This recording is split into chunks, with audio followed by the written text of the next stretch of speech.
Let's get you the latest from Bangladesh. At least 6 people have been killed and several hundred of people have been injured in Bangladesh after violence that flared between the pro-government students, the police and rival students and jobless protesters over public sector employment quotas, prompting the shuttering of schools and universities across the country. Thousands of students are protesting across Bangladesh against a court order reinstating a 30% quota to families of war veterans. The stir, which has been ongoing for weeks, has now turned violent. And to get more on this, we have with us let's just get you the very latest with Redwan Ahmed joining us from Bangladesh. Take us through the situation on the ground. It seems to be only getting out of hand. Thank you, Dibya. Yes, as you rightly mentioned, the situation and the clashes is really going out of the control of the government. Especially the Prime Minister, she addressed the nation last evening and she urged the students to remain calm and wait for the verdict from the apex court, the Supreme Court. But the students did not really listen to the call, and they have called for a nationwide shutdown, which is currently going on. And so they have locked down the country. The roads are closed. The students they refuse to vacate dormitories of the universities after the instructions from the government.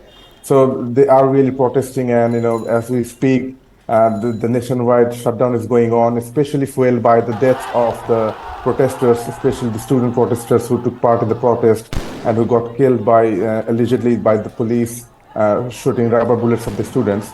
So yes, situations are still very tense, very fluid, and it's going way out of control of the government at this moment. Right, Redwan. So, of course, this protest is taking place against that quota, 30% quota when it comes to freedom fighters and their descendants in government jobs. Exactly. So the total quota distribution is around 56%. When you take into account like the women quotas, the quotas for minorities and others.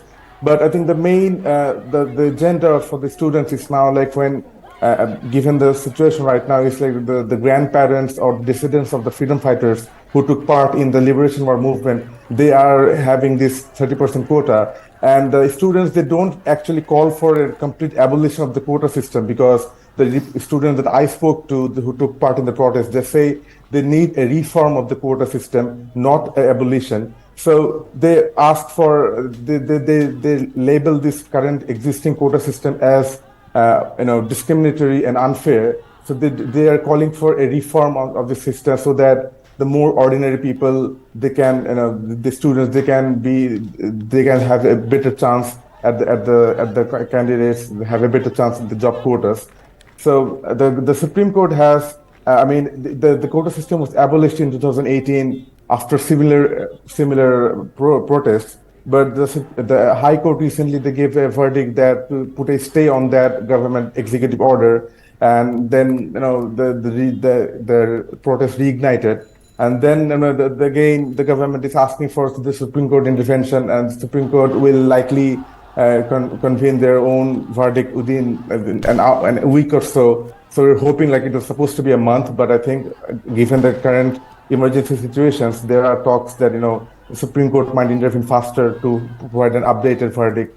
But as of now, the situation is going out of hand. The student started protesting from the Dhaka University campuses, but now it has spread across the nation from all different parts of the country, as the students are now coming to the streets to protest the verdict.